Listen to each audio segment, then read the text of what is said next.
Hey there, I'm Chroma, and welcome to part 5 of Making an Abstract Adventure.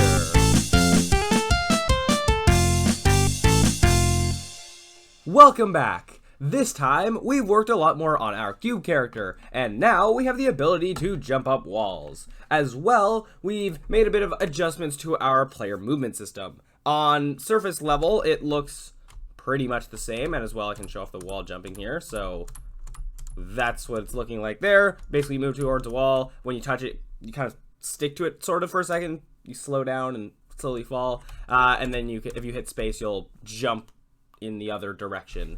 So we have that, but the movement, I've changed it to completely use physics now, to completely use rigid body physics, all that, add force, all that, because trying to use just manipulating the transform with having the wall jump stuff just wasn't working, as well as it's causing some other issues that I didn't foresee. So trying to save some physics calculations wasn't going to be worth it as the pain it would have been to try and get it to work using just the transform. So yeah, so now both the movement and the jumping and all that all use physics now for both characters because it's the same system. So as well, these walls here were just kind of made on the fly. I don't know what this design is. I'm not sure if I like it, but yeah, and these things in front are technically in the foreground, so the player would go behind them. This is just kind of experimenting with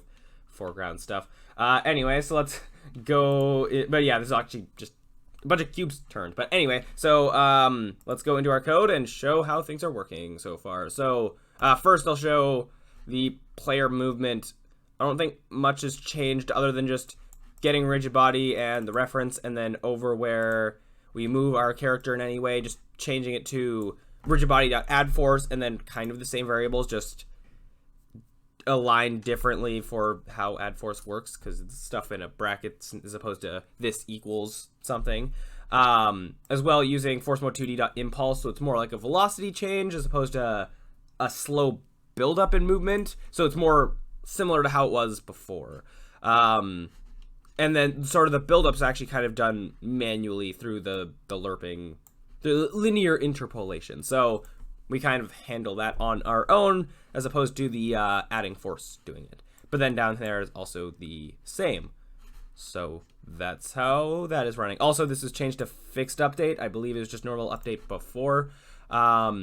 Yeah, as well, now our circle main and square main scripts are actually more different now. We now have an actual reference to our square wall jump script that we'll see in a second, while the circle main doesn't have it. So now that we're starting to create the functionality that's more unique to the specific characters, these two scripts are going to actually start being different now. So getting a reference to this script in the same way that we get references to the others, and then in an update function calling its main thing there.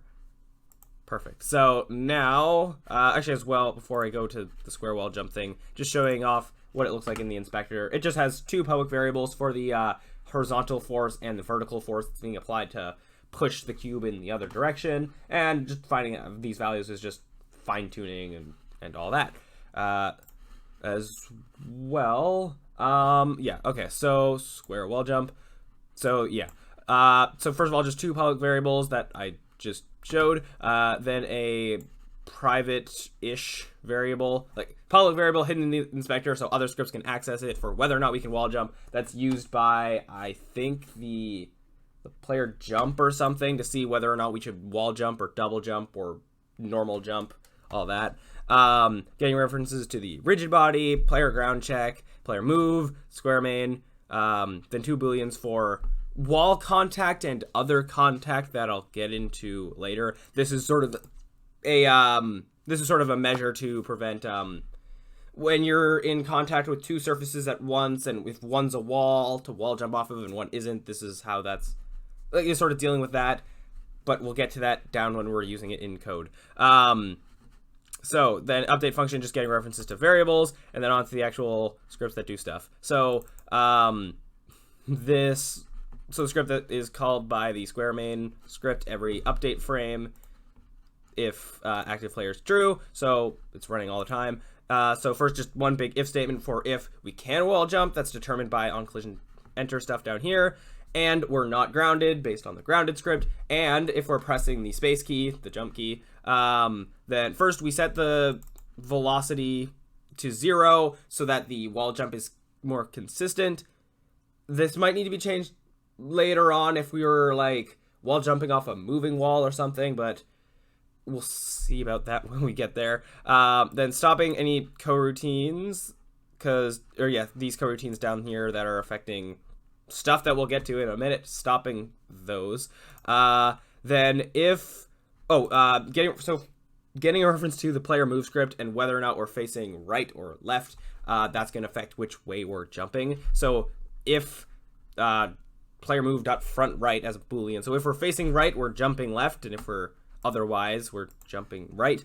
So adding force that is transform dot up times that vertical force times 10 times negative transform dot right times the horizontal force times 10. Self-explanatory enough, hopefully. The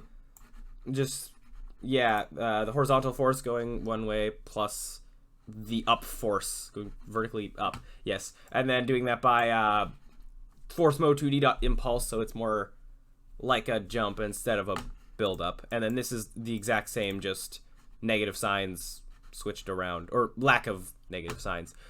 Then rigid body to gravity scale to 1. We'll get to that in a second because there is stuff down here that might change the gravity scale for how we stick to walls. So this is resetting that if it is changed.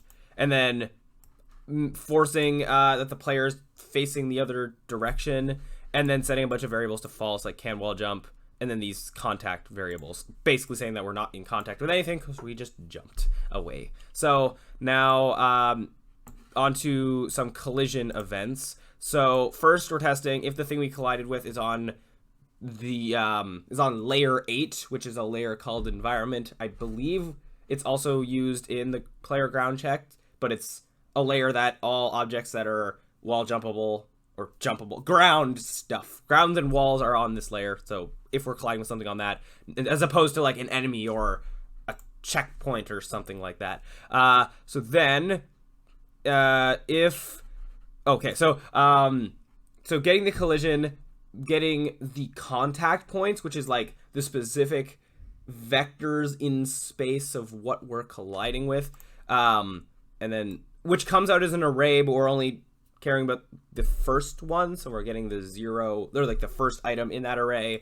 Then getting the normal the x component of the normal direction. Long story short, we're testing if this is actually a wall, and this is kind of the calculation to do it. We're sort of testing if the thing that we collided with, if it's sort of if it's vertical, basically, or if it's more or less vertical. This like 0.9 is like if it could be tilted a small bit, but we'd still be able to wall jump off of it. Yeah, so basically that's what that's doing, but I don't want to get too much into detail about the actual math behind that. So then we're going to start a coroutine down here to wait to test collision, get to that down there. Then if okay, this is the contact stuff. I'm going to like skip over this contact stuff just for the moment and get back to it at the end after we've gone through everything else. On collision exit is more or less the same thing. If we've exited something and if we've exited something and we can wall jump, then stop all the coroutines, setting the gravity scale to 1, and then setting a bunch of variables to false because we're not in contact with presumably something that we can jump off of anymore. Yes. And then, again, skipping this for the moment until we've just gone over the coroutines real quick. So, wait to test collision. It waits for a very small amount of time and then tests if the player is grounded. And this is used to then set can wall jump to potentially true or false. It just waits a split second because if it did it immediately, this would possibly still register as not what we want it to, because it'll take like a split like frame for player ground check script to run when we are in contact with like the ground and whatnot. And yeah, okay. So if we want to test if we're not grounded but we've collided with something, then we're stopping all coroutines as like just making sure everything's sort of reset. And then starting a coroutine that is input override down here, which is basically, I believe we used input override somewhere else. Yeah, with the something like it with the health of temporarily not being able to move. So this is basically getting references to stuff in the player move script, setting it to, well, in this case true, but basically making it so we can't move and sort of forcing the player to be moving in the other direction. Yeah. Or like so that we can't be pressing buttons to override the getting launched, basically. And then starting a coroutine called slow fall. Or sorry, no, okay, not to stop from getting launched, but when we initially collide with the wall, making so we kind of stick to that wall. That's why the movement gets override for like less than a second. And then slow fall, we have that down there, basically setting the gravity scale to -2, which doesn't make the player fall up because, so setting the gravity scale to -2 to make them fall slower, but there's also, I believe on the player jump script, the fall stuff here, this is providing some other additional, or no, up here, some other additional constant force moving down. So setting the gravity to -2 doesn't make them go up, it just makes them fall slower. If we made it negative enough, or like high in the negatives, eventually it would make the player start moving up, but -2 is not high enough for that to happen. So yeah, and this is why we are setting gravity to 1 in some of these cases, just making sure if we stop a coroutine while this is in the middle of running, the gravity isn't stuck at -2. So yeah, that's that. So now onto these contact parts. So basically, this is sort of a countermeasure to deal with possibly colliding with multiple objects at once, or being in contact with the floor and then contacting with the wall, and sort of determining whether or not we can still wall jump, or if we're in contact with the wall and then we contact with the floor and then exit the wall, but we're still in contact with the floor, dealing with all of that. So in the on collision enter part, we have, so when we collide with something, if the wall contact thing is true, then so wall contact's kind of like the primary contact thing. If we've collided with the wall contact, or sorry, if we've already, if wall contact is true, so we're currently in collision with a wall, then we're setting other contact to true, and we don't care about what this is necessarily, because when we jump, we're using the wall contacts information. So if we were in contact with 2 walls, we're only using like the first one that we collided with. Otherwise, if that's not true, then we're setting wall contact to true, we've hit a wall. But if we've collided with something that doesn't meet like this requirement of being vertical, then it's something else, so we're setting other contact to true down here. When we exit a collision down here, if other contact is true, so if we are in contact with a second thing, we're setting that to false. If wall contact is, like if we're still in contact with a wall, even though we've exited something because other contact was true, then we're setting can wall jump to true, because we're still in contact with a wall we can wall jump off of, presumably. Otherwise, if we've exited something and other contact is false, then wall contact was true, so we're setting wall contact to false. Might not make sense, but it works, basically. There haven't been bugs in it working yet. Hopefully my explanation suffices. But, and then down here, when we wall jump, we're setting both of those to false, because if we're wall jumping, we're basically exiting anything that we would be in contact with.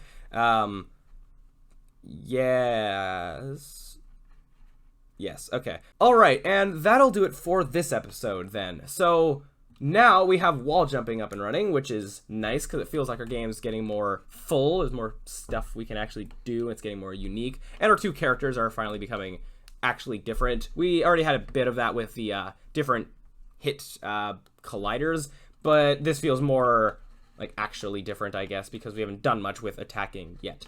But next time, I think I might sort of do it back and forth of working on something with the sphere, then something with the cube, something like that, maybe. But yeah, anyway, that'll do it for this episode. So, thank you all so much for watching, and I'll see you around.